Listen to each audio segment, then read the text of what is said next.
Hi everyone, my name is Julian Albion. Today is June 27, 2020, and we'll be doing science communication discussion for Module 5.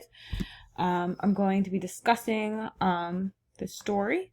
So basically 3 measures that the uncle included were the blood pressure, reducing salt intake, losing weight, and why 30 minutes of exercise is needed. So basically those are needed for hypertensive patients on their treatment. Hypertensive is like high blood pressure, so basically restricting salt, as a higher intake of salt, NaCl, a higher amount of blood, a higher amount of salt in the bloodstream would increase the load, overload the kidney to prevent water excretion. Higher the water retention, the higher will be the fluid load and higher will be blood pressure. In order to lose weight, obesity is associated with increased blood flow, vasodilation, cardiac output, and hypertension, which is at high blood pressure. Although cardiac index, which is cardiac output divided by body weight, does not increase, cardiac output and glomerular filtration rate do.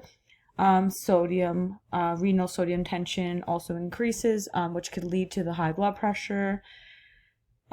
So the reason for the daily 30 minutes of exercise alone is associated with reductions of approximately 3.5 and 2.0 milligrams of systolic and diastolic blood pressure.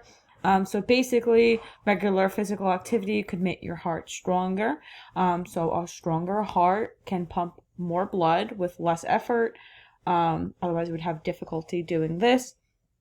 If your heart can work less to pump, the force in your arteries would decrease, and that would lower your blood pressure.